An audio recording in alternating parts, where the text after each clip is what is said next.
J'accorde la parole à l'honorable président du Parlement des étudiants pour l'ouverture de la plénière. Merci, honorable Anush. Honorable parlementaire, distingués invités, chers collègues, nous déclarons ouverte la plénière du Parlement des étudiants de séjour. Pour ouvrir cette plénière, nous allons commencer avec une nouvelle tranche confectionnée pour informer et former la population congolaise. Ça sera les grandes infos de la semaine. Nous allons donc vous donner les grandes lignes de ce qu'a été l'actualité de la semaine en République démocratique du Congo. Et pour cette semaine, entre murmures d'ambition et grondements de justice, la République a traversé une semaine d'intenses dramaturges. Alors que s'annonce comme un orage dans l'attente les remaniements promis par le chef de l'État, les couloirs du pouvoir, ces peuples de courtisans, certains s'agitent pour prolonger leur règne, d'autres intrigués pour cueillir le fruit, pendant que d'autres voix s'élèvent pour réclamer plutôt d'abord un dialogue avant le gouvernement promis par le chef de l'État. Sur le front de Prétoire, la toche tremble. Le 31 juillet dernier, la haute cour militaire a réouvert le rideau de la pièce historique. Joseph Kabila, accusé des complicités avec la FCM 23. La haute cour a projeté l'audience dans une semaine pour la recherche de preuves à sa charge. Et à Washington, hier, la RDC et les Rwandais ont tenu la première réunion de prudence avec le comité de suivi de l'accord. Le regard sont fixés et les volontés testées pour voir que faudra-t-il pour la mise en œuvre de l'accord signé à Washington. Et à Kinshasa, la misère n'a plus droit aux scènes. Par une note circulaire, le ministre provincial de la Santé a interdit et banni que le corps de souffrant soit exposé sur les carrefours.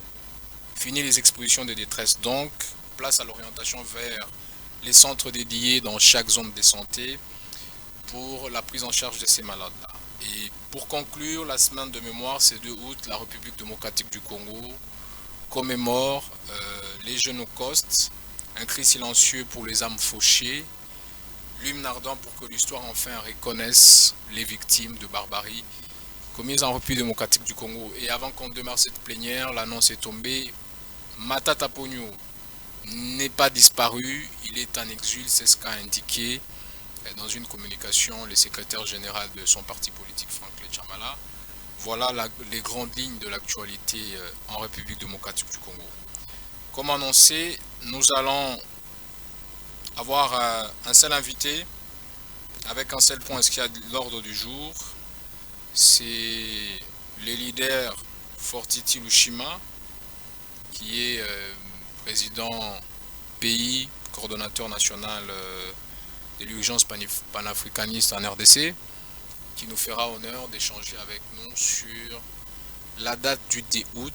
On l'a annoncé, on célèbre les Génocaustes. Est-ce que c'est une commémoration ou une victimisation? Nous allons l'accorder 10 minutes pour nous faire son analyse de cette date historique du Génocauste dans ses origines, ses objectifs. Qu'est-ce qu'il faut que le Congolais retienne de cette commémoration? Ensuite interviendront les questions de parlementaires pour échanger avec lui. Je vous signale que nous avons l'honneur d'avoir sur ces plateaux un député élu du Sud Kivu, de Bukavu, qui pourra aussi, étant témoin de ces massacres, prendre parole pour placer un mot. Donc vous allez les découvrir tout à l'heure. Nous accordons donc la parole au coordonnateur national, M. Fortiti, pour son allocution. 10 minutes, M.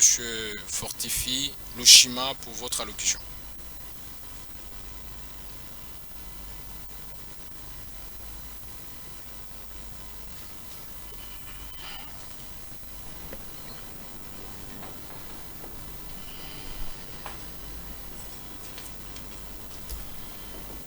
Vous avez la parole, honorable.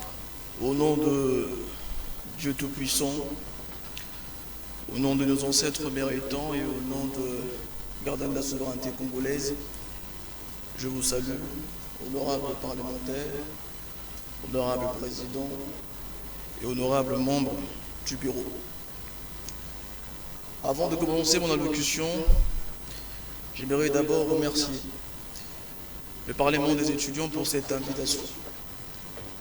Parce que pour moi, ces parlements symbolisent ou représentent la transition entre l'ancien Congo des élites complexées, corrompues et aliénées, et le nouveau Congo des élites décomplexées, attachées jalousement et maladivement à la question de la souveraineté, mais aussi au destin de grandeur de notre nation. Il m'a été aujourd'hui demandé de parler du Génocoste, parce que c'est important. Et avant d'entrer en profondeur des mathématiques, j'aimerais d'abord retracer l'histoire. Parce que vous ne pouvez pas comprendre le Génocoste, qui signifie en réalité les génocides pour des intérêts économiques, sans comprendre la trajectoire historique de ce concept, sans comprendre le contexte historique de ce concept. Et je rappelle que lorsqu'on parle du Génocoste, nous ne parlons pas que du génocide que nous subissons depuis 1994, mais nous parlons aussi du génocide que nous vivons depuis 1885. Vous n'êtes pas sans savoir que le Congo, depuis 1885, a été condamné de faire le choix entre deux destins. Le premier est celui d'être éternellement et définitivement le réservoir de minerais stratégiques des puissances mondiales, ce que nous sommes d'ailleurs malheureusement jusqu'à aujourd'hui. Et le second est d'être ou de devenir une puissance mondiale capable de relever le défi de l'Afrique et capable exactement d'imposer ou de faire rayonner notre voix au concert de nations. Mais il est malheureux de constater que depuis 1885, les puissances occidentales, je vais être beaucoup plus extensif en parlant de puissance mondiale, parce que ce n'est pas que les Occidentaux qui nous pillent aujourd'hui. Aujourd'hui, on parle aussi de la Chine qui dépouille quelque part nos minéraux stratégiques. Et donc, depuis 1885, les puissances mondiales ont tout fait pour nous imposer le premier destin. Rappelez-vous, après la conférence de Berlin, le Congo a servi à l'entrée de l'ère industrielle mondiale.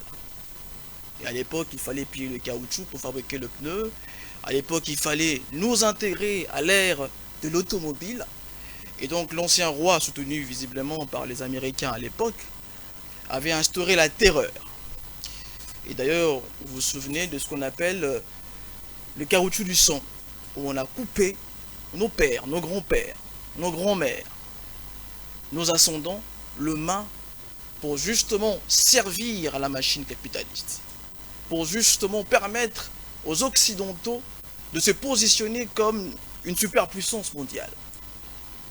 Et c'est là que commence en vérité le premier génocide. Et ça a été fait avec la plus grande barbarie, avec la plus grande violence, avec la plus grande brutalité que le monde n'ait jamais connue. Et puis, il y a eu l'ère du nucléaire. Il fallait donner au monde, donner aux puissances mondiales, aux puissances occidentales, l'arme nucléaire. Et pour en avoir, il fallait venir au Congo, comme l'indiquait d'ailleurs le célèbre écrivain ou intellectuel que bon nombre d'entre nous magnifient, M. Albert Einstein, qui avait dit à M. Roosevelt de bien protéger les richesses du Congo, l'uranium du Congo, comme si ça appartenait aux puissances occidentales. Et donc, pour entrer à l'ère du nucléaire, le monde s'est servi de nous. Les puissances mondiales se sont servies de nous. Avec la plus grande barbarie, parce qu'il fallait faire travailler les enfants congolais, il fallait faire travailler nos pères, nos grands-pères, nos grands-mères, comme toujours ça a été fait. Avec la plus grande barbarie, avec la plus grande cruauté. Et je vais avancer beaucoup plus pour permettre à ce que nous puissions justement être ajustés dans le temps. Et puis, il y a eu l'effondrement de l'Empire soviétique. Il fallait redessiner les cartes. Il fallait permettre aux États-Unis de rester la seule superpuissance dans le monde. Et donc, il y a eu un plan qui a été mis justement en exécution en 90 déjà, parce que les États-Unis, après avoir gagné la guerre froide, ils ont mis en place cette stratégie pour que ça puisse leur permettre de rester une superpuissance mondiale. Et donc, ils se sont servis du Rwanda, ils se sont servis de l'Ouganda, pour agresser le Congo, pour nous imposer le premier destin, c'est lui d'être un simple réservoir de minerais stratégiques, c'est lui d'être une simple boutique des puissances mondiales. Et comme vous le savez, ils l'ont fait aussi avec la plus grande barbarie, avec la plus grande cruauté, avec la plus grande violence, parce qu'aujourd'hui nous comptons plus de 10 millions de morts, nous comptons plus de 500 000 femmes violées, nous comptons des territoires occupés, de villages brûlés et de familles déstructurées. Et donc, tout ça a incité justement les structures diasporiques et les structures locales ici du pays de faire intervenir ou de donner naissance au concept génocostes. Parce que nous avons compris que les puissances mondiales veulent nous imposer des statuts de simples réservoirs de minerais stratégiques avec la plus grande barbarie, avec la plus grande cruauté, parce que nous les voyons comment ils arrivent même à déchiqueter les femmes, parce qu'ils utilisent même la femme comme arme de guerre. Et parce qu'il fallait aussi, visiblement, comme vous le savez, entrer à l'ère de l'électronique en pillant notre coltan, en pillant notre lithium et en pillant toutes les richesses possibles pour permettre à ce que les États-Unis puissent rester en réalité la superpuissance du monde. Et donc, c'est dans ces contextes historiques que le génocostes intervient. Mais le génocostes intervient dans l'optique de l'introspection, dans l'optique de l'anti-victimisation, dans l'optique de l'autodétermination et dans l'optique de la volonté de puissance. C'est très important de rappeler les termes.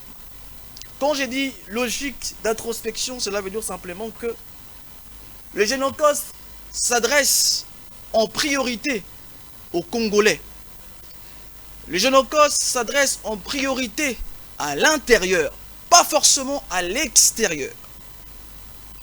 Le génocostes n'est pas pour crier haro ou pour pleurer devant les instances internationales pour reconnaître le génocide congolais, parce qu'en vérité, nous le voyons qu'ils ne pourront pas le faire. On répondra aux questions lorsqu'il s'agira de nous prêter à l'exercice de questions-réponses. Et donc, les génocostes viennent pour dire aux Congolais, regardez ce que nous avons vécu. Regardez tous les crimes qu'on nous a fait subir. Regardez ce que le monde et comment le monde fonctionne pour imposer son statut de puissance. Et le génocostes intervient pour préserver la mémoire collective. Parce qu'un peuple qui ne valorise pas ses morts, qui ne parle pas de ses morts, qui ne valorise pas sa souffrance, est un peuple qui tue sa conscience historique.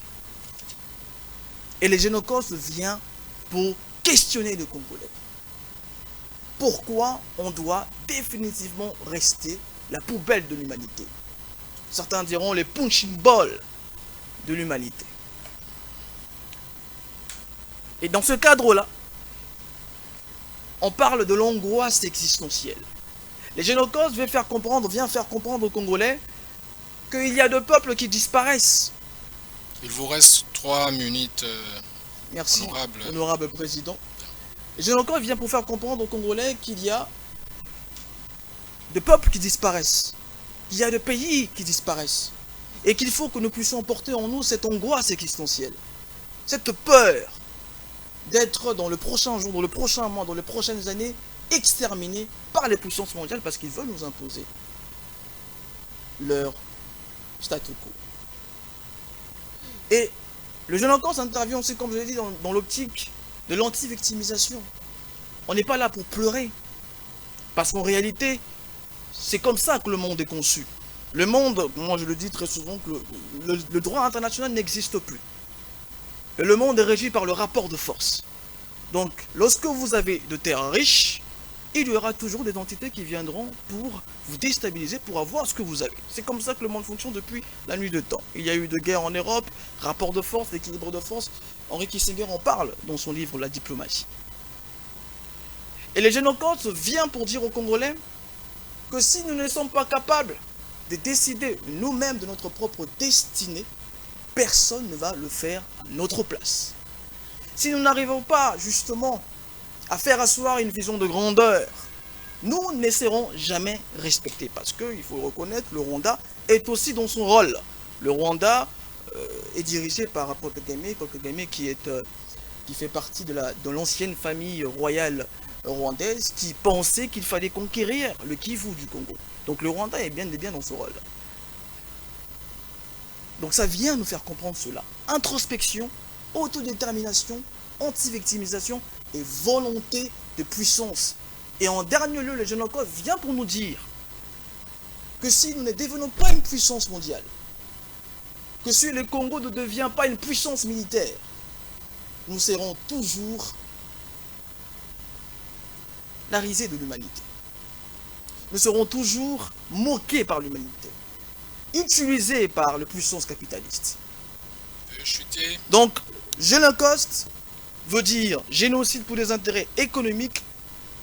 Il s'inscrit dans un cadre beaucoup plus historique parce qu'il y a eu le premier génocide depuis 1885, puis le deuxième génocide en 1994, ce que nous vivons jusqu'à aujourd'hui, et ça vient interpeller le Congolais. Et moi d'ailleurs je dis pour terminer que le Congo n'est pas simplement en train de vivre un génocide, le Congo est en réalité en train de vivre un congocide. Parce que le but ce n'est pas simplement de tuer le peuple congolais, mais le but c'est de faire disparaître notre civilisation et de nous pousser à être justement l'esclave de toute l'humanité. Donc la solution, ou la seule manière pour le Congo de mettre fin au génocide des intérêts économiques, c'est de devenir une puissance mondiale. Et nous venons pour vous dire, honorables parlementaires, que si nous ne prenons pas conscience de ces enjeux-là, que si nous ne valorisons pas nos morts, que si nous ne parlons pas de nos souffrances, parce que la souveraineté c'est quelque chose de tragique, nous serons, pour les prochains jours, nous resterons définitivement, éternellement, le réservoir de minerais stratégiques de puissance occidentale. Et nous continuerons à pleurer chaque jour au lieu de bâtir et de construire notre nation. Donc voilà un peu mon allocution, que l'esprit de la critique et de la lutte soit sur nous tous. Les ancêtres ont parlé. Avant que vous ne partiez, une première question d'entre deux jeux. Vous pouvez dire aux Congolais c'est quoi les génocides? Parce qu'on répète un peu le mot, c'est pas tout le monde qui maîtrise la terminologie. C'est quoi un génocide? Comme ça, je n'ai pas voulu on revient sur les questions. Entrer dans la profondeur de la diffusion parce que je sais que j'ai devant moi de brillants étudiants, des brillants parlementaires étudiants. Le génocide veut tout simplement dire c'est un plan d'extermination intentionnel d'un peuple, d'une entité, par un autre. Ça veut tout simplement dire qu'il y a un projet bien planifié, intentionnel, auquel les moyens justement sont appuyés pour exterminer une population, une tribu, on parle d'une ethnie, on parle d'une culture aujourd'hui. Et donc la convention d'ailleurs du génocide, la convention de l'ONU, a une multiplicité de définitions par rapport au mot génocide. Mais ce que je peux dire en gros, pour ceux qui sont en train de nous suivre d'ailleurs, qui ne sont pas assis dans des questions extrêmement scientifiques, le génocide veut simplement dire un plan d'extermination intentionnelle d'un peuple par un autre. Merci beaucoup, vous pouvez prendre place, on va prendre les interventions de parlementaires. Nous allons commencer par l'honorable Exaucé, rapporteur du Parlement des étudiants. Vous avez la parole pour votre allocution et l'honorable Duarte s'y prépare.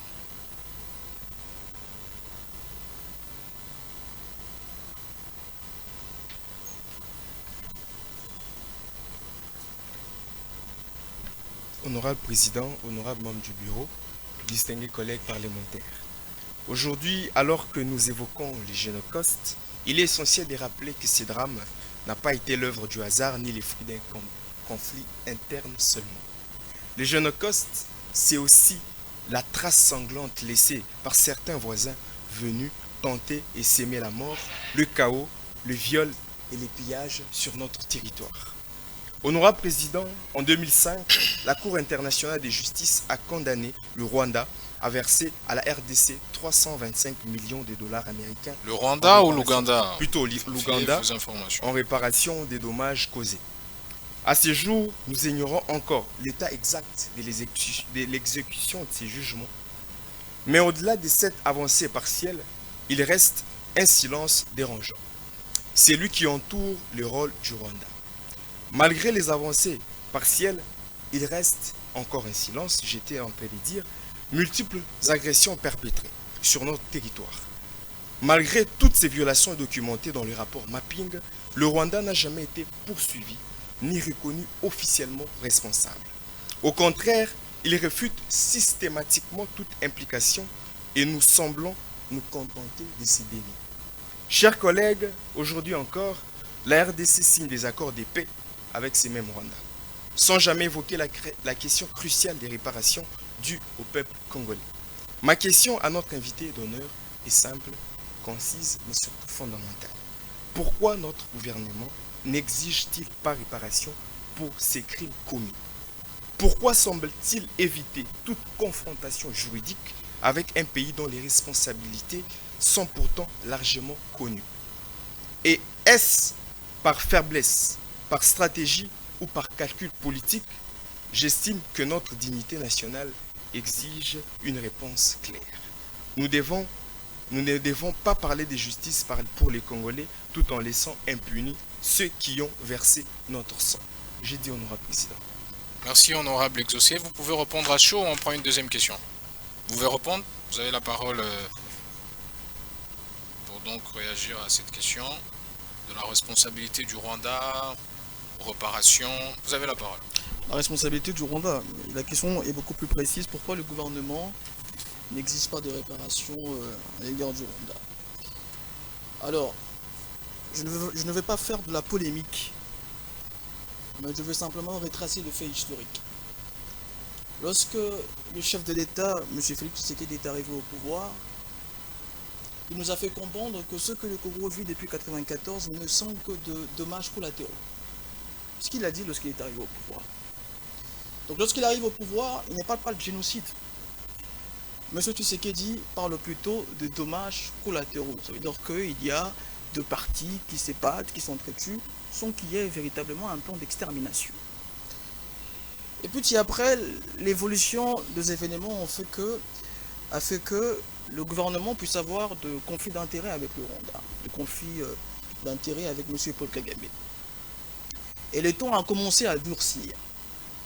Le chef de l'État a commencé justement à prendre une posture de celui qui défend, alors que nous étions en train déjà à l'époque de parler du génocide avec les structures diasporiques, on était dans la rue, on a été arrêtés pour cela, beaucoup de militants ont été arrêtés pour cela, mais le gouvernement n'a jamais été dans une optique de défendre déjà en priorité les intérêts de notre nation, de notre population qui était justement en train de subir ces affres du Rwanda. Alors, c'est par stratégie aujourd'hui ou c'est simplement parce que nous nous retrouvons en position de faiblesse?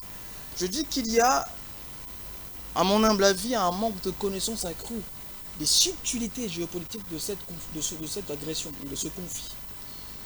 Parce que lorsque nous sommes allés à Washington, notre ministre des Affaires étrangères, que j'apprécie, elle est extrêmement brillante, elle a malheureusement subi ce qu'on appelle l'imposition du narratif rwandais.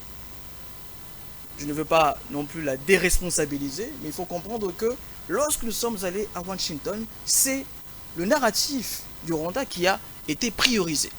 Ça veut dire que... Priorisé comment alors que l'accord semble de part et d'autre non, écoutez... Accorde-le les avantages honorable président, assez équivalents. Honorable président, lorsque Trump a parlé du conflit, ou lorsqu'on parle du conflit, lorsque toutes les nations parlent du conflit, ils disent qu'il y a deux parties qui s'entretuent. Il n'y a pas une partie qui agresse une autre. C'est comme ça qu'on parle du conflit de l'Est. On dit que les Congolais et les Rwandais sont en train de s'entretuer, raison pour laquelle les Rwandais ont mis les mesures défensives. On justifie l'agression ou l'intrusion fréquente de l'armée rwandaise sur notre territoire par un conflit d'intérêts entre deux parties qui se disputent. C'est ça le problème. Et donc le Congo n'a pas réussi dans ces accords à imposer le narratif congolais. Parce qu'en réalité, d'ailleurs, il y a la résolution de l'ONU qui on avait parlé depuis très longtemps, mais cet accord a contourné la résolution de l'ONU en donnant plus de largesse à toutes les deux parties. Ça veut dire qu'il y a le Congo qui soutient le FDLR pour, soi-disant, justement déstabiliser le Rwanda, ce qui est totalement faux, parce que lorsque vous lisez le livre des experts, Patrick Mbeko, Charles Nana, vous allez comprendre que le FDLR aujourd'hui n'existe plus. Ce n'est plus une force menaçante. D'ailleurs, l'ancien ambassadeur du Rwanda, M. Vincent Karaga, avait reconnu que le FDLR n'existe quasiment plus. Mais malheureusement, dans ces accords, nous avons reconnu l'existence du FDLR. Ce qui implique justement l'intrusion de l'armée rwandaise. C'est déjà la première. On n'a pas reconnu l'existence. On a dit qu'on va les localiser, le neutraliser éventuellement. Donc si sur terrain on arrive, lors de la mise en œuvre, on se rend compte qu'il n'y a pas de FDLR, tant mieux. Honorable Président, je sais que... C'est un autre avantage, vous ne trouvez pas? Je sais que dans le scénario de cette émission, vous faites bien l'avocat du diable. Non, pas mais du vous tout. savez, je vais vous faire réfléchir, pour le bonheur de ceux qui nous suivent. Je sais que... Si vous dites vous-même qu'il n'y a pas d'FDLR en RDC, et que le gouvernement, par stratégie diplomatique, dit ok, le Rwanda, tu dis qu'il faut que tu es menacé par les FDLR, d'accord, on va aller chercher les neutraliser, sachant qu'ils ne sont pas là. C'est une tâche facile pour nous alors. Vous savez plus mieux que moi que dans le droit international, lorsque un État agresse un autre, il n'y a pas de lecture, abusive. Lorsque vous agressez un autre État, d'ailleurs, l'autre État a justement la capacité et dans son droit justement de répliquer. Ce qui n'a pas été reconnu à la RDC. Qui lui a dénié? Non, on nous a imposé, on nous a envoyé au dialogue, parce qu'aussi nous avons des dirigeants qui ne maîtrisent pas la géopolitique, il faut dire le chose. On nous a imposé le dialogue, vous dites. Quel dialogue on nous a imposé? Vous avez une déclaration quand même très radicale. Il y a des questions qui sont suivies, vous ne me donnez pas... alors, veuillez chuter sur sa question. Vous ne me donnez pas la rage pour répondre aux questions une par une. Donc je disais que dans ces accords, Washington-Doha, on nous a imposé un narratif, parce que, je le dis, il y a une complicité interne, parce que, je le dis, il y a un manque de connaissance de la géopolitique. Et ce qui fait que, aujourd'hui, et c'est la première fois au monde, qu'un accord de paix soit signé sans qu'il y ait l'établissement d'une commission des réparations des justices. C'est horrible. C'est une humiliation, c'est une honte pour notre pays. Et je regrette lorsque je vois l'euphorie des dirigeants lorsqu'ils disent que nous avons signé le meilleur accord. Alors qu'il n'y a pas une commission, il n'y a pas de place pour les victimes, disons les choses. Et dans cet accord de Washington et de Doha, il n'y a pas de place pour les victimes de notre pays. Dans la déclaration de principe, on parle de la justice transitionnelle.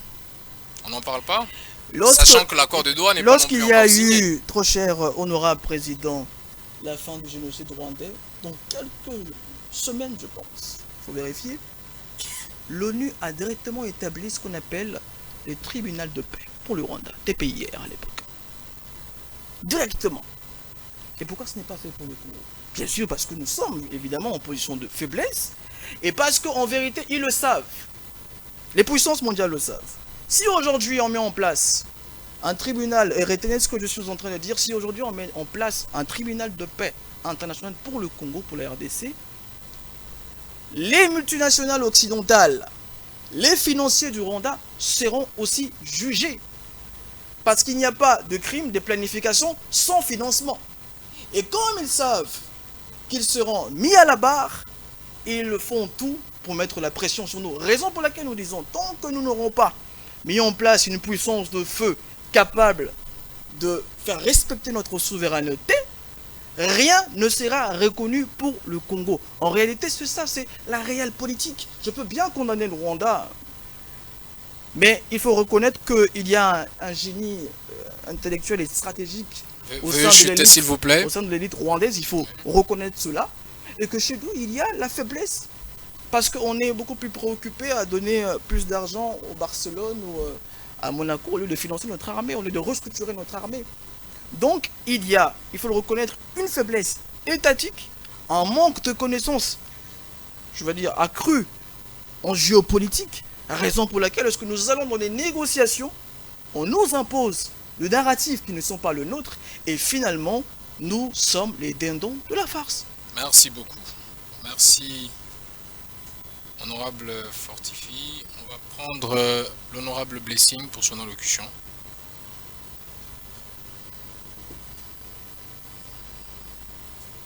1 minute 30 secondes.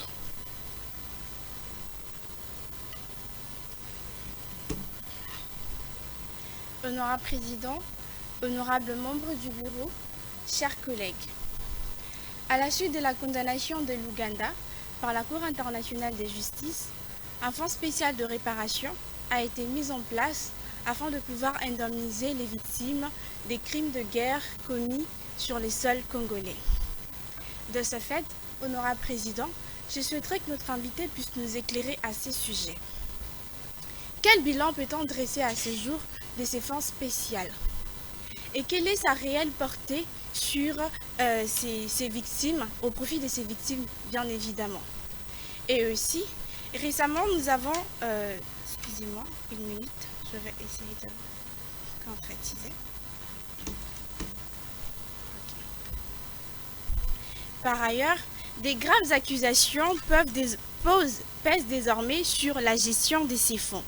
Plusieurs révélations, notamment dans le cadre du procès Constant Mutamba, laissent entendre que ces ressources servent à des utilisations bien autres que celles qui étaient prévues. Quelle est votre analyse de cette situation? Et quelles procédures ou encore moyens, mécanismes peuvent-on envisager à ce jour pour permettre à ce que ces fonds servent effectivement à ce dont il a été prévu, tant notamment la réparation de ces victimes? Je dis honorable Président. Merci, honorable Blessing. Vous avez la parole pour rencontrer l'honorable Blessing au sujet, je crois, c'est Frivo. Ah, Frivao. Frivao, voilà, Ouais. Frivao. C'est toujours bien lorsque les femmes posent des questions, puisque dans notre société traditionnelle africaine, la femme était au centre de gravité et était justement, et l'est jusqu'aujourd'hui, la matrice de l'humanité. Donc l'intelligence provient plus souvent de la gente féminine africaine. Frivao, un sujet très complexe. Malheureusement, dans un pays où il n'y a pas le réel respect du droit, nous sommes butés à réfléchir sur des questions comme celle-ci. Mais dans un pays sérieux, on ne polémique pas sur l'établissement d'un mémorial. On ne détourne pas le fonds destiné à la valorisation de notre mémoire. Lorsque le gouvernement, le président de la République avait signé l'ordonnance pour mettre en place justement cette institution, nous avons été tous contents de voir qu'à un moment donné, le gouvernement écoute la population et qu'il y a l'établissement d'une institution qui nous permet justement d'atteindre un but réel, qui est la valorisation de nos millions de morts. Mais malheureusement, les objectifs assignés n'ont pas été respectés dans sa globalité, dans sa fondamentalité. Parce que d'ailleurs, il faut rappeler que, raison pour laquelle je parle de manque de connaissances accrues de la géopolitique, parce que Frivao a été d'abord créé pour réparer les victimes de la guerre de 6 jours. C'était la priorité, évidemment, parce que il y a eu avant cela un précédent où nous avons vu l'armée ougandaise et l'armée rwandaise s'ébattre sur notre territoire. C'est quand même extraordinaire. Deux armées qui s'ébattent sur votre terre sans respecter votre souveraineté. Et donc le gouvernement à l'époque de M. Kabila avait mis en place un plaidoyer pour obtenir de réparation de l'Ouganda et du Rwanda. Malheureusement, ce n'est que l'Ouganda qui a payé et le Rwanda n'a pas été payé. Et je vous demande d'aller creuser et de réfléchir très fondamentalement sur cette question. Parce que le Rwanda aussi doit normalement payer les réparations. Parce qu'il faisait partie justement de ces armées qui nous déstabilisaient à cette époque-là. Donc l'Ouganda, après avoir négocié les prix à payer, parce qu'à l'époque on parlait de plus d'1 milliard, l'Ouganda a finalement payé, je pense, quelques centaines de millions de dollars. Et ces fonds ont été donnés au gouvernement. Il y a eu ce qu'il y a eu, la gestion n'était pas d'ailleurs bonne, parce que beaucoup d'ONG ont critiqué cela, il y a eu des rapports, d'ailleurs nos frères de Filimbi ont eu à manifester pour cela, ils ont rédigé des rapports pour accuser justement les gestionnaires de l'époque, pour l'accuser des détournements de fonds. Et ça doit encore nous interpeller. Parce que nous passons tout le temps à critiquer le Rwanda, à critiquer la cruauté, la barbarie, normal, hein, des Paul Kagame. Mais lorsqu'il s'agit, de commémorer nos propres morts, de les honorer, de les valoriser, il n'y a presque plus de rigueur. Raison pour laquelle certains doutent de la sincérité du chef de l'État lorsqu'il dit qu'il veut honorer nos morts. Non, il est au palais du peuple en train d'honorer nos morts à travers les génocaustes. Ne dites pas qu'il n'est pas sincère. L'auditoire, je pense que l'auditoire s'est moqué de Non, non. votre, Non, le président est au palais du de peuple. votre propos. Mais Le président est au palais du peuple en train d'honorer et les morts dans le cadre les du rires de Génocauste. brillants étudiants, Si vous dites, les rires si de vous dites brillants qu'il n'est pas parlementaires, sincère, on dit beaucoup. c'est que peut-être il rit de Non, ce que vous dites. moi j'ai du apprécié ce président que de la le chef de République. l'État a dit aujourd'hui, hein, je l'ai suivi. Oui. J'ai quand même apprécié. Parce Mais alors, que comment il a vous pouvez suivi. dire qu'il n'est pas sincère? Non, non, C'est quand écoutez, même, écoutez, un qualificatif très fort. laissez-moi terminer. Je n'ai pas dit. J'ai dit que certains doutent. C'est important de prendre à mot. Sauf ce vous que alors. ce que je Certains prononce. doutent, vous n'êtes pas dedans. Quand je dis certains, je parle de ceux qui doutent. Ah, vous ne doutez pas. Ça, c'est très bien, ça me rassure. Vos conclusions sont trop hâtives. Donc je disais que j'ai apprécié le discours du chef de l'État lorsqu'il a dit que nous n'attendrons pas que les puissances mondiales, les instances internationales puissent reconnaître nos morts, nous allons le faire nous-mêmes. Mais, je l'ai toujours dit, la politique ne s'est fait pas avec des bonnes intentions. La politique s'est fait avec une vision, avec de l'action. Quelles sont les actions entreprises? Oui, Frivayo. Quel a été le suivi apporté à ces processus?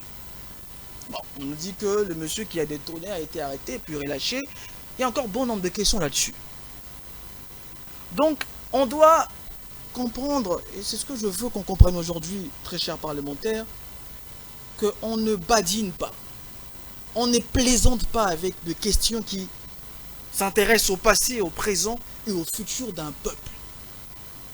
On n'a jamais entendu un juif avoir détourné le frais donné pour la Shoah. Je n'ai jamais entendu parler de ça.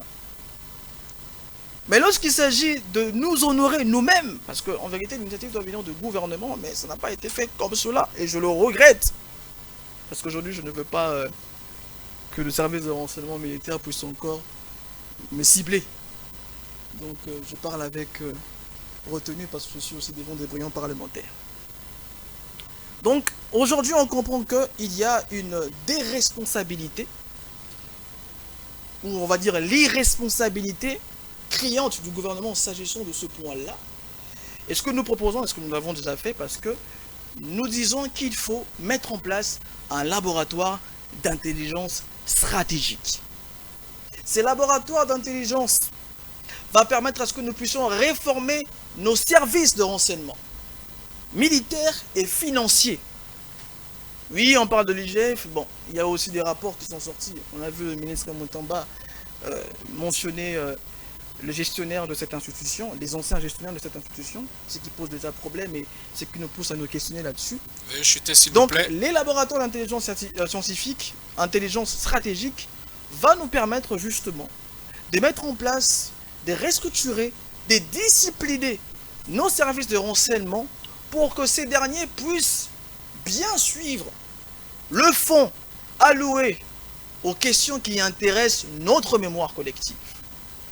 Parce que même les puissances occidentales, même les instances internationales sont surprises. Comment est-ce que ces gens badinent, blaguent avec leur propre mémoire? Et donc, il faut mettre en place ces laboratoires d'intelligence stratégique qui va reformer nos services de renseignement militaire et financier. Et cela va nous permettre de régler le petit problème, de prévenir aussi. Mais cela doit partir de la tête. Parce qu'on dit toujours que le poisson pourrit par la tête. Le chef de l'État doit mettre en place une vision de grandeur, doit lui-même aussi quelque part faire le suivi, la rigueur, l'efficacité de l'État, parce qu'en réalité, c'est lui le garant de la nation. C'est lui le garant de la mémorisation ou de la préservation de notre mémoire collective. Et il doit justement remplir sa responsabilité. Et dire cela ne veut pas dire que j'insulte le chef de l'État, mais dire cela, c'est que, comme un citoyen, j'exige de mon gouvernement plus de responsabilité, plus d'efficacité et plus de rigueur. C'est tout ce que j'ai dit. Merci beaucoup. On va convier l'honorable John pour son allocution.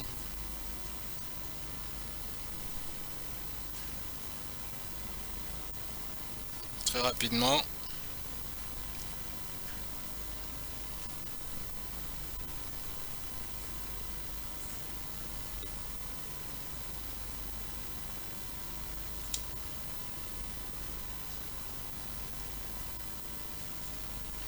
Vous avez la parole, honorable John. Merci de la concession de la parole, honorable président, honorable membre du bureau, chers collègues. Aujourd'hui, la République démocratique du Congo, honorable président, se souvient. Elle se souvient, honorable président, de ses fils et filles fauchés par des guerres à répétition. Elle se souvient de millions de vies innocentes brisées, honorable président. La République démocratique du Congo, notre pays, honorable président, se souvient de ces femmes violées, des enfants enrôlés et des villages rasés.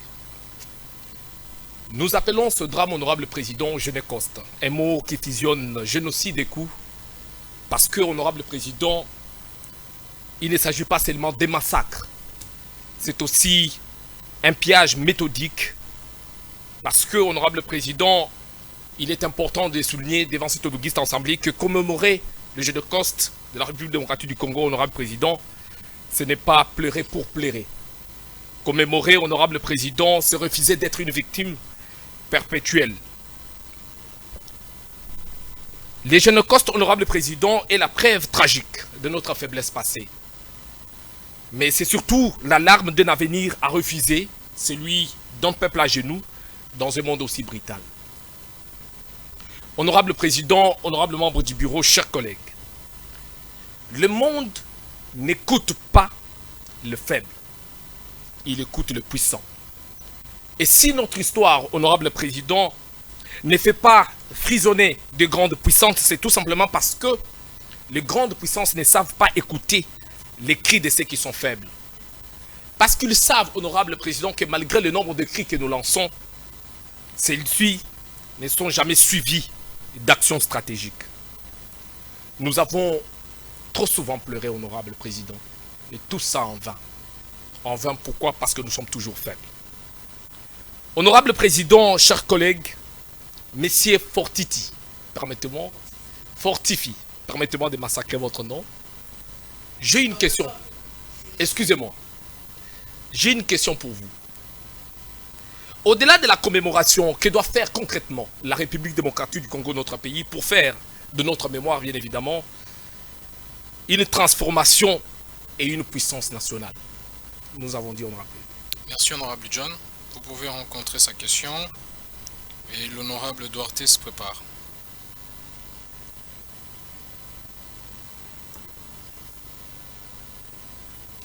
Que doit faire notre pays pour préserver cette mémoire collective? Et que doit-on faire dans un monde où les plus puissants détruisent le plus faible? Malheureusement, nous parlons depuis très longtemps, mais nous avons des élites politiques, parce qu'il ne faut pas simplement être incarcéré dans une logique anti-gouvernementale, mais c'est un problème d'élite. Nous avons une élite qui pense, elle aussi, que le Congo est une boutique de puissance occidentale. C'est ça le drame de notre pays.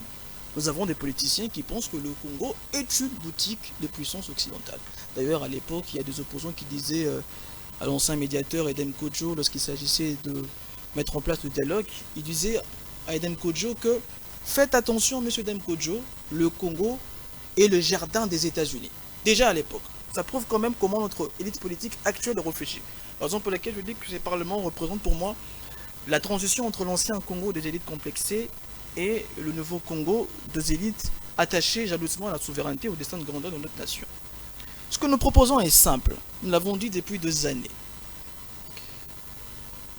Il faut mettre en place un laboratoire d'intelligence stratégique qui va s'articuler sur 5 domaines. Le domaine des affaires, parce qu'il faut récupérer et transformer nos propres richesses en faisant justement la promotion des entrepreneurs locaux. Le deuxième domaine, le domaine de la guerre, parce qu'il faut mettre en place une armée dissuasive puissante, capable justement de repousser les agressions extérieures, parce que sans une armée, vous ne pouvez pas faire rayonner votre voix. Vous ne pouvez même pas commémorer. Parce que comment vous allez commémorer lorsque Bunagana est occupé? Parce qu'il y a des gens à Bunagana qui veulent commémorer. Mais ils n'ont pas cette possibilité-là parce qu'il n'y a pas d'armée capable de protéger nos populations. Et à l'époque, nous avons proposé la mise en place ou la convocation des États généraux de la défense nationale. Ça fait longtemps que nous disons que notre armée est déstructurée, infiltrée, mais on n'a jamais pris le temps pour réfléchir sur comment la désinfiltrer, sur comment la restructurer. Notre armée n'a même pas une doctrine militaire. C'est incroyable. C'est honteux. Une armée qui n'a même pas de doctrine militaire, ça n'existe pas. Et donc avec une armée comme ça, vous ne pouvez pas vous positionner dans ce monde de puissance. Donc nous avons proposé à l'époque la convocation des États généraux de la défense nationale. Et puis le troisième domaine, le domaine de la diplomatie. Nous avons aujourd'hui des acteurs politiques qui ne comprennent pas le fonctionnement des enjeux mondiaux, qui ne comprennent pas le fonctionnement des enjeux géopolitiques. Ils sont tous incarcérés dans la logique où Washington, Paris, Bruxelles, ce sont le centre du monde. Alors qu'aujourd'hui, il y a un monde multipolaire qui est en train de refaire surface. Raison pour laquelle nous disons qu'il faut réfléchir sur le domaine de la diplomatie, parce que dans le domaine de la diplomatie, nous aurons la possibilité de mettre en place une politique extérieure, multipolaire. Les Congos n'ont pas une véritable politique extérieure. C'est ça le défaut. Et il faut réfléchir aussi sur le domaine de la bonne gouvernance. Chuter. Ouais, je chute. Dans bonne gouvernance, il faut mettre en place une politique qui va nous permettre de redistribuer équitablement nos richesses nationales. Il faut mettre en place une politique qui va permettre à nos inspecteurs financiers de combattre la corruption. Et cela n'est pas encore fait avec une vision de grandeur. Et en dernier lieu, il faut mettre en place, justement, dans ces laboratoires d'intelligence stratégique, réfléchir sur le domaine de l'éducation de masse.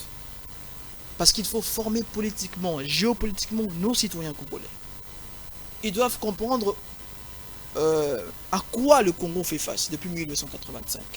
Et on doit former nos jeunes, nos enfants à préserver l'héritage culturel, politique, économique que nous allons bâtir après justement les rapports qui sortiront ou le plan qui sortira de ce laboratoire d'intelligence stratégique. Donc c'est ça notre solution, parce que nous ne sommes pas au pouvoir malheureusement, nous ne pouvons pas le faire, on peut simplement le mettre dans un programme gouvernemental. Quand les ancêtres nous diront un jour ou nous susurrons à l'oreille de prendre l'échelle institutionnelle, nous le ferons peut-être. Vous parlez avec les ancêtres, vous dites? Je dis que vous avez votre grand-père, vous avez votre arrière-grand-père, et si vous mentionnez son nom, c'est aussi une sorte de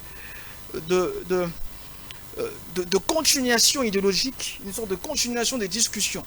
Parce que Macron parle de Napoléon, il n'y a pas de problème, il parle de De Gaulle, il n'y a pas de problème, mais lorsqu'un Africain parle de Timo Kimbangu ou de Lumumba, on les traite d'animistes. Il faut quand même qu'on puisse aussi réparer la guerre de vocabulaire que nous subissons de l'Occident. Donc, voilà notre solution. Il faut mettre en place un laboratoire d'intelligence stratégique. Cela va nous permettre justement de régler les problèmes fondamentaux de la nation. À ces sujets, comment se met en place ces laboratoires? Qu'est-ce que vous voulez dire? Que des experts, des élites se rencontrent dans un forum pour échanger? C'est ça ce que vous dites? Exactement, parce que il y a aujourd'hui, je pense que je l'ai rencontré il y a un mois, M. Didier Momengi, qui est aussi dans une même logique. Il faut rassembler les scientifiques, les experts, pour en parler, parce que, je précise simplement pour terminer, je vois beaucoup de jeunes de la nouvelle génération qui veulent intégrer le prochain gouvernement ou faire partie du prochain dialogue. on doit retenir que le prochain dialogue, le prochain gouvernement sera le tombeau de l'actuelle classe politique. Parce que cette classe politique, elle est déjà désapprouvée au sein du peuple. Et ceux qui intégreront le prochain gouvernement, ceux qui intégreront le prochain dialogue, vont mourir avec cette actuelle classe politique. Ça, c'est une prophétie, je pense. Ce n'est pas une prophétie, c'est un diagnostic d'un intellectuel qui réfléchit depuis de nombreuses années sur sa nation. Et la prophétie, je la laisse à Simon Kimbam. Merci. Merci beaucoup. J'accorde la parole à l'honorable Duarte pour son allocution et l'honorable Miradi se prépare.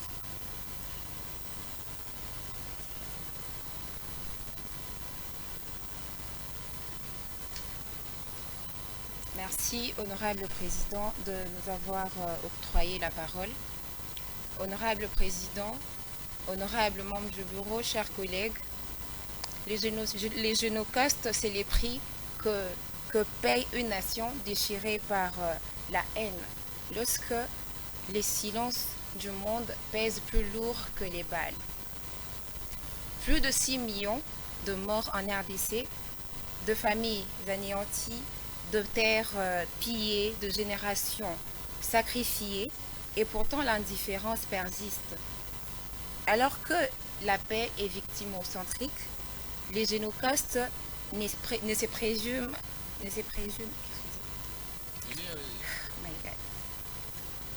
alors que la paix est victimocentrique, les génocostes ne se présument, ils dépendent d'un certain nombre d'éléments.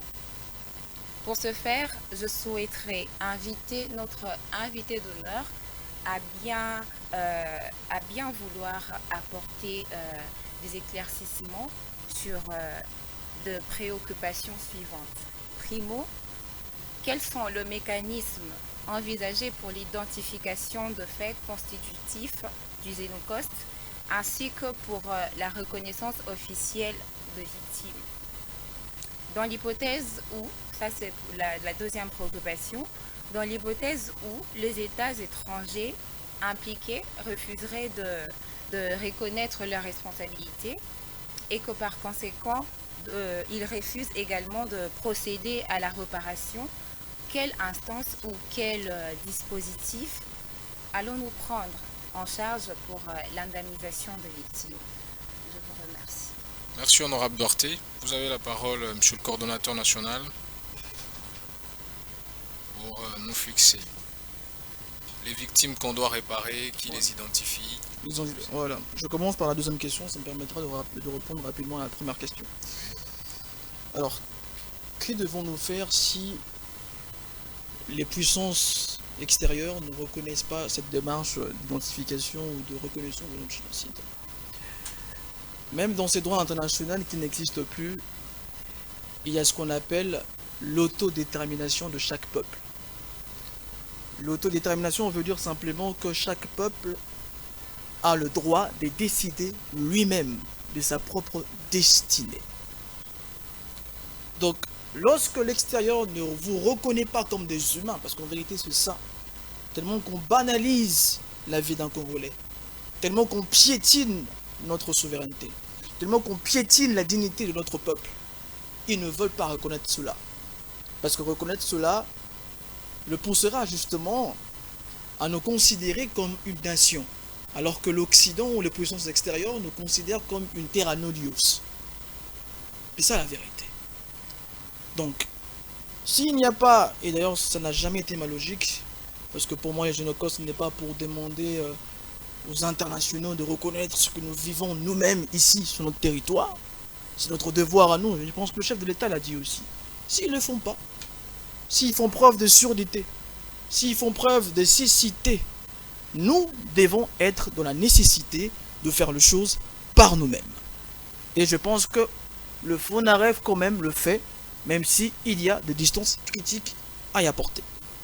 Maintenant, quel mécanisme?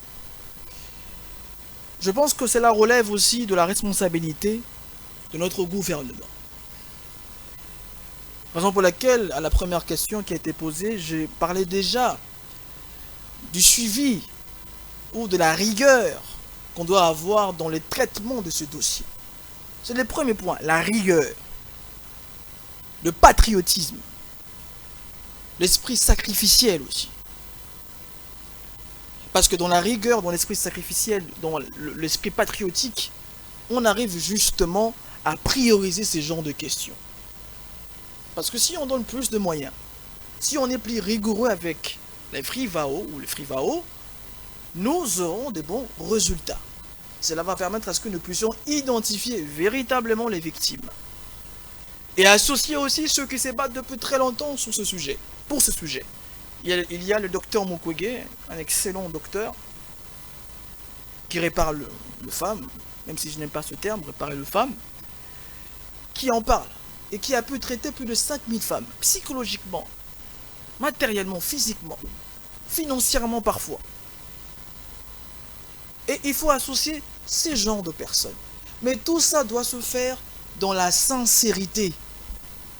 Parce qu'il n'y a pas de suivi, il n'y a pas d'accompagnement populaire à l'égard d'un gouvernement s'il n'y a pas de sérieux, s'il n'y a pas de sincérité. Veuillez chuter, s'il vous Donc, plaît. si nous agissons dans la sincérité, nous associons les partis ou les structures qui se battent depuis très longtemps pour ce dossier, je pense, en mettant aussi plus de moyens dans le FIVRAO, plus de rigueur dans le FIVRAO, plus de patriotisme dans le FIVRAO, on arrivera justement à régler ces problèmes. Merci beaucoup, honorable Miradi, pour votre allocution. Et l'honorable Aridja va se préparer pour clôturer ces chapitres de questions.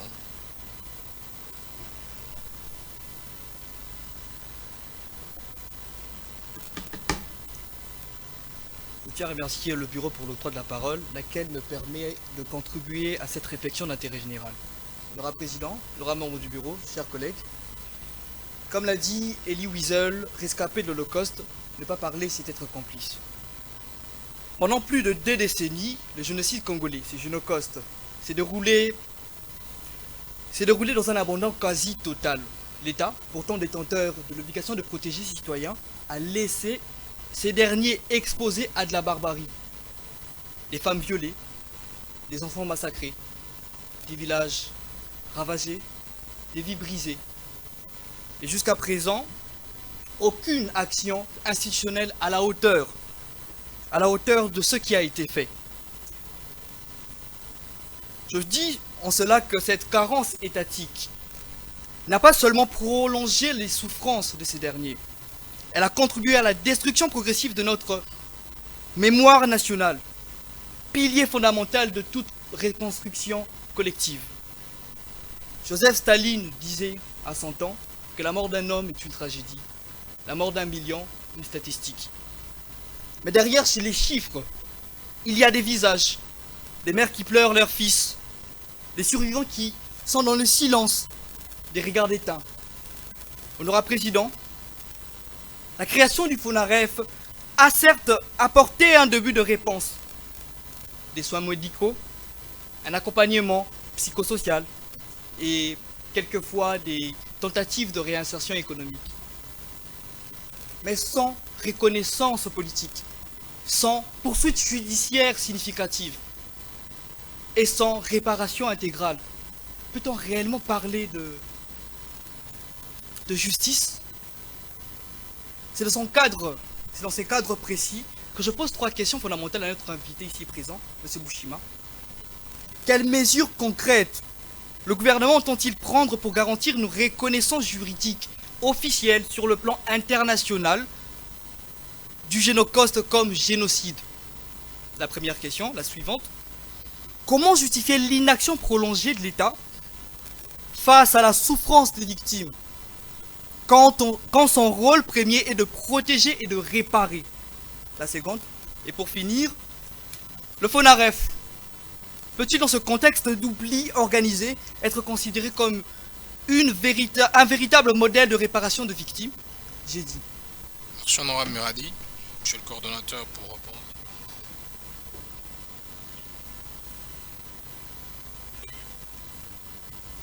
Désolé mon frère, honorable parlementaire, j'ai été dans mes écoutes lors de la première question, donc je ne l'ai pas très bien saisi. Je commence avec la deuxième, le temps pour moi de... Alors, comment expliquer l'inaction prolongée du gouvernement congolais? Je pense que je l'ai dit à l'entame de mes propos. qu'il y a un manque de rigueur, un manque de sincérité, un manque de vision de grandeur, un manque de volonté de puissance.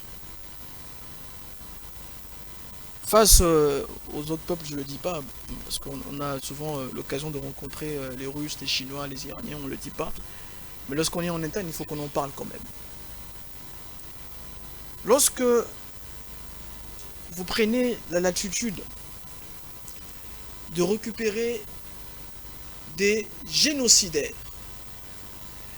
de rebelles qui ont contribué justement au génocide d'aujourd'hui, ça prouve quelque part qu'il y a un manque de sincérité. Je ne vais pas être dans les attaques à dominem, mais il faut quand même citer de noms pour que ça me permette d'être beaucoup plus précis. Monsieur Jean-Pierre Bemba, par exemple, qui est aujourd'hui ministre de Transport. Non, on n'allait pas dans les attaques personnelles. Non, c'est pas des attaques personnelles, je retrace de faits. Si vous avez peur que je puisse parler de faits... Je vous dis juste cette tribune ne permet pas qu'il y ait des attaques personnelles envers les autorités, c'est un ministre en fonction, membre du gouvernement, donc nous ne permettons pas qu'il y ait des attaques personnelles. Un ancien rebelle, vous le savez bien pourquoi. Un ancien rebelle qui a mis en place l'opération Effacer les tableaux, qui a assassiné des pygmées, se retrouve aujourd'hui ministre des Transports. Ça doit nous interroger sur la sincérité, la vision du gouvernement. Bien sûr qu'il y a des calculs politiciens, il y a les mathématiques politiques, mais il faut quand même qu'on réfléchisse aussi froidement sur cette question. Raison pour laquelle je parle d'un problème d'élite. Il faut qu'on réfléchisse aussi profondément sur ça. Donc l'inaction du gouvernement est expliquée par un manque de vision, parce que je suis quand même de ceux qui pensent, je vais être beaucoup plus indulgent, comme le préfère l'honorable président. Je pense quand même que le chef de l'État actuel a de bonnes intentions. Il a quand même des bonnes intentions, il veut faire des choses. Mais en politique, ce qui compte, c'est l'action. En politique, la volonté ou les intentions, c'est le carburant. Mais la vision et l'action, c'est le volant de la voiture. Et c'est ça qui manque criamment au sein du gouvernement. Donc l'inaction est expliquée par le manque de sincérité, le manque d'organisation, le manque de structuration, le manque de vision de grandeur. Parce que pour diriger un pays comme le Congo, il faut avoir une vision de grandeur et une volonté de puissance. Si vous voulez être un simple dirigeant, dirigez la mairie, dirigez une ville, dirigez une province. Si vous voulez diriger un pays comme le Congo, vous devez savoir qu'il y a un danger existentiel, qu'il y a des entités qui ne vous laisseront jamais tranquille, il y a même des entités qui tenteront de vous assassiner. Et si vous prenez compte, si vous prenez conscience de cette responsabilité, vous allez bien gérer le pays. Et malheureusement, ce n'est pas le cas. Certains ont peur de la mort. Maintenant, troisième question. Fonaref, est-ce que c'est le véritable modèle? Je pense foncièrement, profondément, viscéralement que le Fonaref a quand même fait beaucoup de choses. Et lorsqu'il s'agit de millions de morts, on ne polémique pas. Je ne vois pas les Juifs polémiquer entre eux lorsqu'il s'agit de parler de la Shoah. Je ne vois pas les Arméniens lorsqu'il s'agit du génocide arménien polémiquer entre eux. Et lorsqu'il s'agit de notre génocide, on doit avoir une posture de responsabilité. Le Fonaref est en train d'abattre un travail. Bien évidemment, il y a encore des choses à faire. Il y a un grand chemin à faire. Aujourd'hui, nous voyons que certains acteurs sont associés. Certains acteurs de la société civile sont associés. Mais il faut encore faire plus. Il faut associer plus de gens. Il faut plus vulgariser. Parce que je l'ai vu sur les ondes. Et je salue le directeur de la chaîne. J'ai quand même été choqué de voir qu'aujourd'hui, le 2 août, qu'il y ait la diffusion des musiques obscènes. Dans un pays sérieux, il y aurait eu une posture qui prouve au monde. Lorsqu'il s'agit de parler de la Shoah, les Juifs ne plaisantent pas. C'est une journée morte où on parle que de ça. Il y a une multiplicité de documentaires sur cela. Et les chaînes congolaises, qui doivent être accompagnées bien évidemment par le gouvernement, doivent faire ce travail. Il n'y a même pas un documentaire, excusez-moi, véritable, profond, sur les génocosts. Donc, je dis que le Fonaref est en train d'abattre un grand travail. Ne le sous-estimons pas. Mais il faut faire plus. Parce que lorsqu'il s'agit d'une nation grande comme la nôtre, puissante comme elle doit l'être, il faut plus de responsabilités, une vision de grandeur articulée autour d'une volonté de puissance. Merci beaucoup, monsieur le coordonnateur. Nous allons prendre la dernière question. C'est l'honorable Aridja, questeur du Parlement des étudiants, qui va poser la dernière question et on pourra chuter.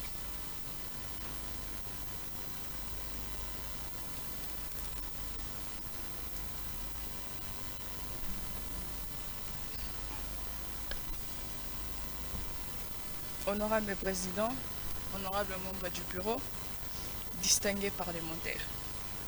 L'un des enjeux fondamentaux du Génocost,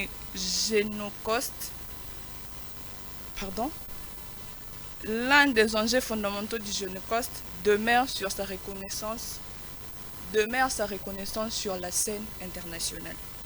À ce titre, je souhaiterais que notre invité nous éclaire sur la question suivante. Quelles sont, selon lui, les raisons du retard ou de la réticence de la communauté internationale à reconnaître officiellement les génocides survenus en République démocratique du Congo? J'ai dit honorable président. Merci honorable Aridja. Monsieur le coordonnateur, vous avez la parole pour rencontrer la question et profiter pour adresser un dernier mot au peuple congolais qui commémore aujourd'hui les génocides. Alors je pense que j'ai répondu à cette question à l'entame de mes propos.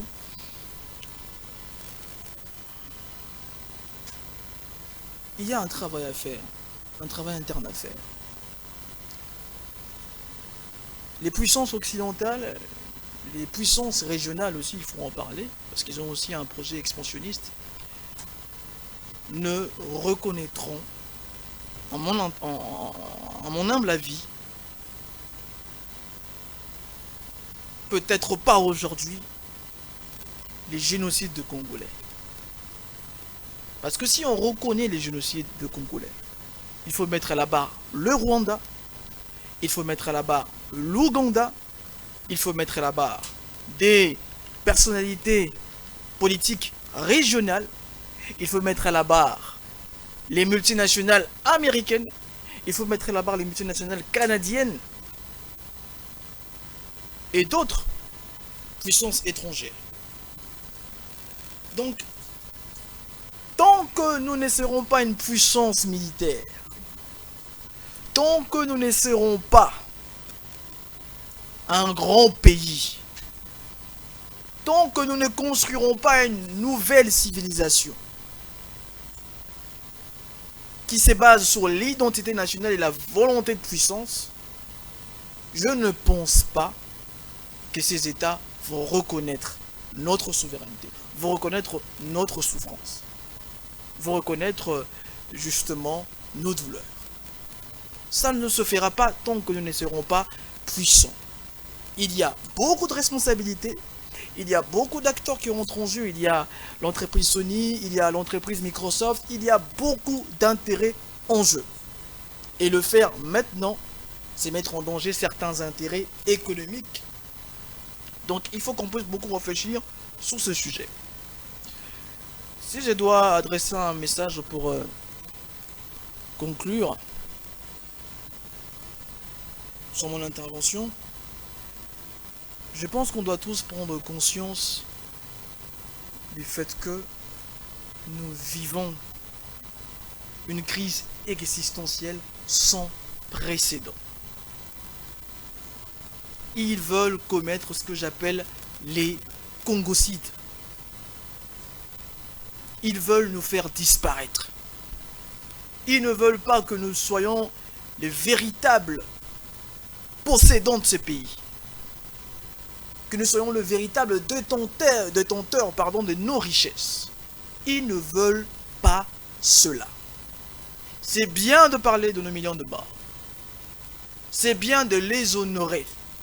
Mais la meilleure manière de les honorer, c'est de continuer à combattre aujourd'hui. C'est d'intégrer les structures qui se battent pour la révolution. Raison pour laquelle nous avons créé le Front gardien de la souveraineté congolaise.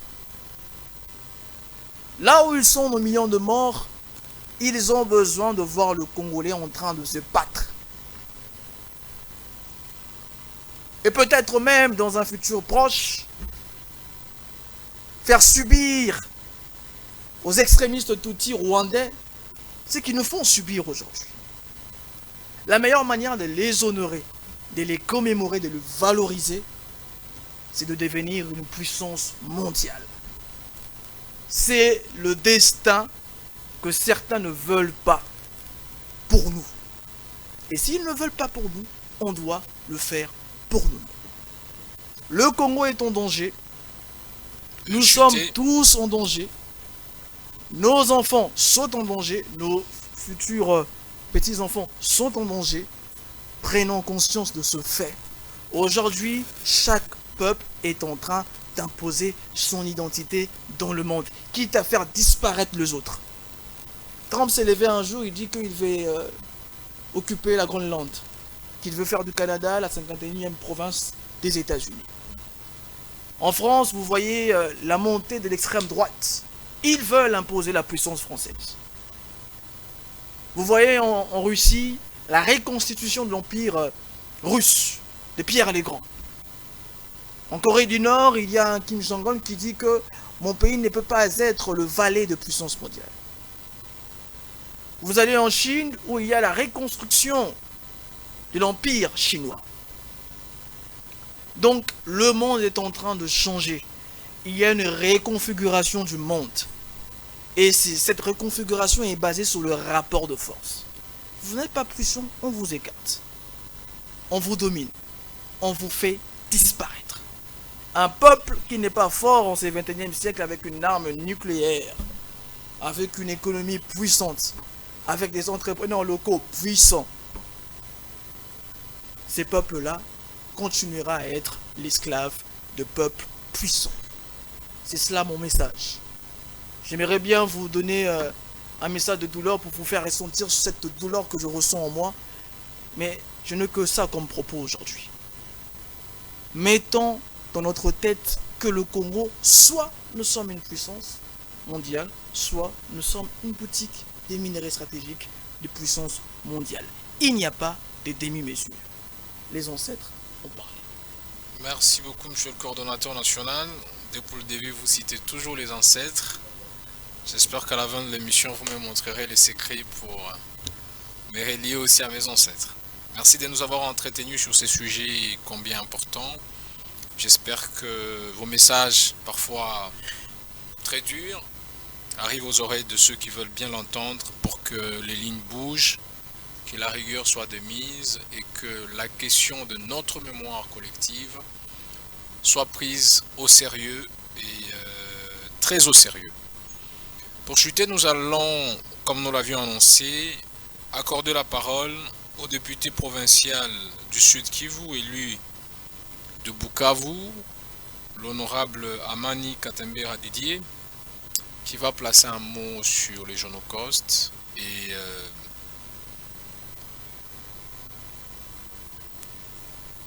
nous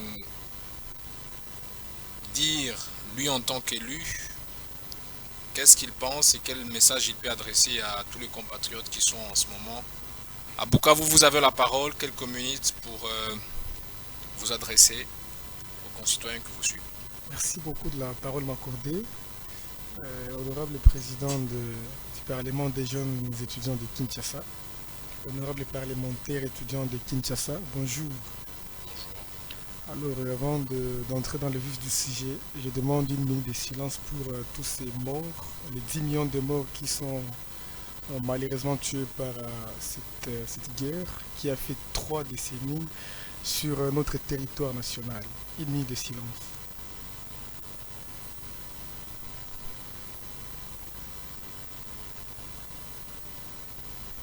Merci. Il semble qu'on a fait quelques secondes. Voilà, parce que le temps nous est jaloux. Très bien, voilà, mais ça vaut son pesant d'or d'honorer la mémoire de... D'accord, merci beaucoup. Merci. Alors, pour ceux qui ne me connaissent pas, je suis Didier Katembera. C'est ça le nom qui est connu à l'Est, notamment dans les provinces du Nord, Sud Kivu et Maniema. Mais on m'appelle Amani Katembera Didier. Je suis député provincial élu de la ville de Bukavu dans la province Sud Kivu. Avant d'être député, j'ai une liste derrière moi, en tout cas une longue liste. Je suis passé par beaucoup d'histoires, par les militantismes, dans les mouvements citoyens, tout ce que vous connaissez comme mouvement citoyen, je suis passé dedans. Je suis passé par les organisations de la société civile, et voilà, je suis passé par la sensibilisation des jeunes à quitter les groupes armés et aujourd'hui député provincial. Donc comprenez que à 35 ans, aujourd'hui député provincial, je ne l'ai pas eu par les noms de mon père, je ne l'ai pas eu par les noms de la famille, je ne l'ai pas eu par l'argent, je l'ai eu par la lutte que j'ai menée en faveur de nos populations, notamment les jeunes de la province de Kivu, notamment de la ville de Bukavu. Alors je suis né un certain 10 avril 1990. Est-ce que vous pouvez aller dans le sujet pour besoin de temps, sinon la présentation, le nom nous suffit. Tout à fait, un certain 10 avril 1990, dans la guerre à Bukavu. Et j'ai connu comment les frontières de notre pays ont été ouvertes pour le réfugié rwandais qui quittait leur pays pour venir s'abriter au Congo. C'était en 1994 et moi j'étais en train de voir. Et après ça, en 1996, vous avez vu comment est-ce que le pouvoir a été renversé par Laurent Désiré Kabila avec l'AFDEL et avec le soutien de 3 armées étrangères, notamment l'armée rwandaise, l'armée ougandaise et l'armée burundaise à l'époque. Et en 1998, en 98, un certain 2 août 1998, c'est là que la guerre du Congo a commencé. Une guerre qui aujourd'hui nous fait plus de 10 millions de morts. C'est pas 6 millions mais plus de 10 millions de morts. Des Congolais qui sont morts. Voilà pourquoi nous on vous dit la guerre ne se passe pas à 2000 km. La guerre se passe au Congo. Notre pays est en guerre.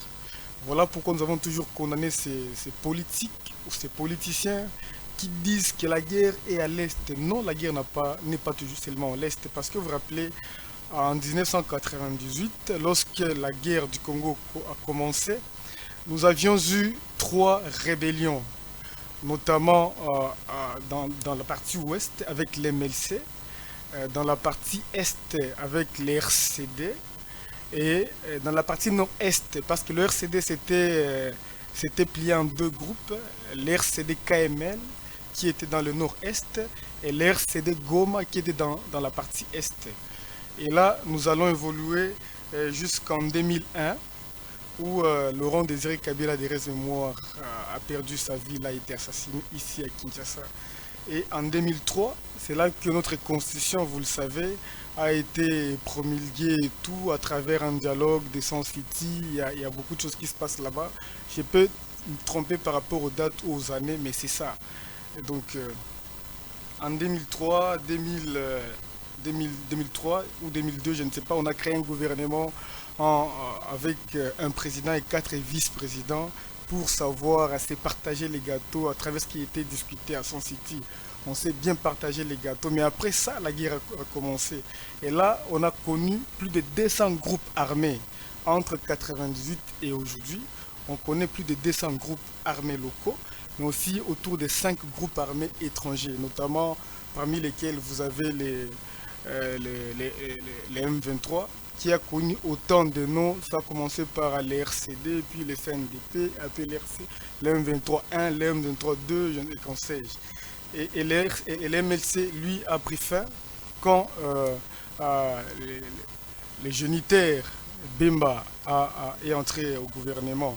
C'est là que l'MLC a pris sa fin. Donc, entre 2007 et aujourd'hui, nos villes, la ville de Goma et la ville de Bukavu, nous sommes en guerre. On n'a pas connu une seule nuit sans crépitement de balles. Je me rappelle plusieurs fois, on passait nos nuits à la Belle Étoile parce que nos maisons étaient parfois visitées par les armées souvent étrangères. On a connu plus de 10 millions de morts, je l'ai dit. Plusieurs enfants ont été enregistrés dans les groupes armés, autant de femmes violées. Je ne sais pas ici citer les nombres parce qu'il y en a des par milliers. Autant de minerais pillés, notre sol et sous-sol a été pillé systématiquement. Quand je parle du sol, je vois les cacao de Beni qui a été pillé. Quand je parle du sous-sol, je vois l'or du Kivu, je vois les coltons, les cassiteries du Kivu qui ont été systématiquement pillés. Veuillez chuter, honorable Amani. Et voilà, merci beaucoup, je vais atterrir. Et donc, nous sommes en train de demander, comme population de l'Est, nous l'avons toujours demandé, que la paix revienne. Nous sommes éclairés quand on parle de la question de la paix, particulièrement à Kinshasa. On le parle avec une certaine légèreté, pendant que ce sont des personnes qui meurent chaque jour. Ce sont des jeunes qui sont enrôlés par force, comme aujourd'hui. On a enregistré plus de 5000 jeunes qui ont été enregistrés par la force dans le mouvement M23, mais silence radio. Alors nous remercions le président Félix Antoine Tshisekedi pour l'effort qu'il est en train de fournir, notamment avec la guerre diplomatique qu'il a lancée il y a peu de temps. Et aujourd'hui, on est en train de voir que la paix va revenir. C'est vrai, nous on veut une paix durable, pas une paix de facettes. Une paix qui vient et 5 ans après, on assiste à une autre guerre qui vient pour piller, pour tuer et pour massacrer. Donc nous on veut une paix durable, pas une paix des facettes qu'on nous amène ou qu'on nous importe de je ne sais pas où. On peut, c'est vrai, critiquer l'accord qui a été signé entre le Congo et le Rwanda, mais moi je vais vous dire une chose. Lorsque vous êtes le seul riche dans votre maison, dans votre quartier, et que tous vos voisins sont pauvres, comprenez que vous serez toujours attaqué par ces voisins. Ils vont toujours vous attaquer. Donc nous devons développer une politique qui nous permet de mieux vivre avec nos voisins. À travers ce que nous avons commémoré, parce que notre guerre, c'est une guerre économique aussi.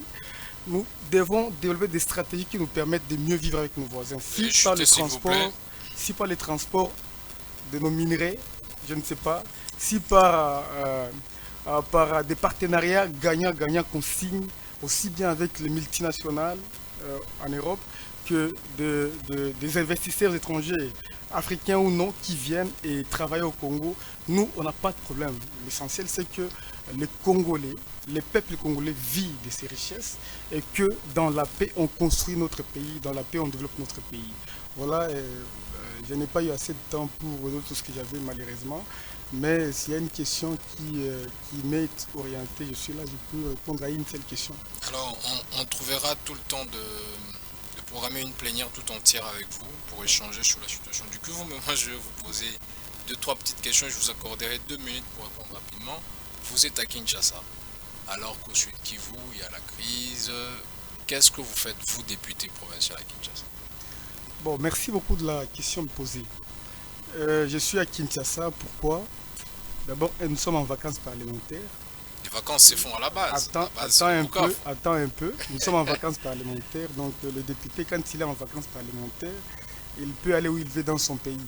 Okay. Le deuxième élément, c'est que notre province, notre ville, je suis un élu de la ville de Bukavu, est occupée par la rébellion.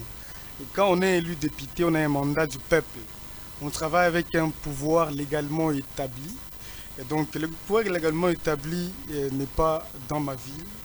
Et donc pour éviter d'être courtisé, pour éviter d'être forcé à adhérer à la rébellion, j'ai jugé bon de quitter la ville et en dehors de ma ville, continuer à mener des plaidoyers parce que le député, il a aussi une mission de plaider pour sa population. Vous ne tenez plus donc, de plaider donc je suis en train de plaider la cause de ma population.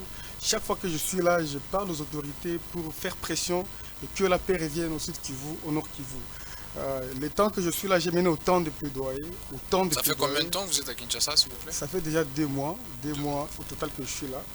Donc j'ai mené autant de plaidoyers en faveur de mon peuple, la ville de Bukavu. J'ai plaidé pour que les frais des personnes d'examen d'État soient supprimés pour la ville de Bukavu et la ville de Goma, et ça a été fait. Et autant je n'aurai pas assez de temps pour dire tout ce que j'ai fait pendant que je suis là, mais retenez une chose, que je suis jeune, j'ai un avenir politique devant moi et je dois travailler pour que le peuple qui m'a élu trouve en moi quelqu'un en qui il faut avoir confiance. Parfait. Une dernière question pour qu'on reprenne la situation. Donc, au sud Kivu, l'Assemblée provinciale ne travaille pas depuis l'arrivée de la rébellion. L'Assemblée provinciale travaille. ils travaillent dans la ville d'Ouvira. Donc on a déplacé toutes les institutions, aussi bien au nord Kivu qu'au sud Kivu, dans les villes qui n'ont pas été occupées, notamment pour le sud Kivu, la ville d'Ouvira, et pour le nord Kivu, la ville de Butembo et Beni. C'est là que sont logés actuellement, provisoirement, les différentes institutions de ces deux provinces. Parfait. Donc à la rentrée parlementaire, vous allez rentrer déjà le 30 septembre, je serai à Ouvira pour la rentrée parlementaire. Très bien. Merci beaucoup. Merci de nous avoir honorés d'avoir participé. Ça vous permet de voir comment nous nous organisons. Et avant que vous ne rentriez, nous allons nous organiser pour faire une plénière spéciale focus situation du Sud Kivu. Et nous échangerons donc en long et en large sur tous les plaidoyers que vous avez issus au niveau de Kinshasa. Nous vous remercions, vous pouvez prendre place. Merci beaucoup et toutes mes félicitations pour le travail que vous faites aujourd'hui parce que nous sommes une jeunesse pas de demain. On n'est pas les dirigeants de demain, mais on est les dirigeants d'aujourd'hui. Merci beaucoup. J'ai 35 ans, mais je suis député. Cela n'est pas exclu pour certains parmi vous qui travaillent, qui font montre au peuple ce dont ils sont capables. Parce que on a voté pour des gens qui sont des commerçants. Un député, c'est un travailleur, c'est un bosseur. Mais quand tu es un député commerçant, un député businessman en politique, ça fait que voilà des conséquences à Kinshasa. La ville est tellement sale. On a qu'il y a une assemblée provinciale ici. Quel travail donc vous faites? Vous venez de Bukavu malheureusement, pour critiquer malheureusement, je vis des choses. Ça doit pas vous faire rire. Les Quinois. Ça doit pas vous faire rire. Je l'ai dit parce que les larmes coulent. Au fond Absolument, nous comprenons. Donc il faut bien voter parce que c'est là que commence le pouvoir. Il ne faut pas se lamenter que le pays est mal géré, mauvaise gestion et tout. Pendant que c'est vous qui l'avez donné. Donc il faut voir là-dessus. Merci beaucoup les Quinois en ont pour leur compte. Comme ça, ils vont essayer d'assainir leur ville pour que nos invités, nos élus d'autres provinces en prennent pour modèle, la capitale congolaise. Honorables parlementaires, distingués invités, chers collègues, plus rien n'étant à l'ordre du jour, la plénière est levée. Honorable Enoch pour clôturer la plénière.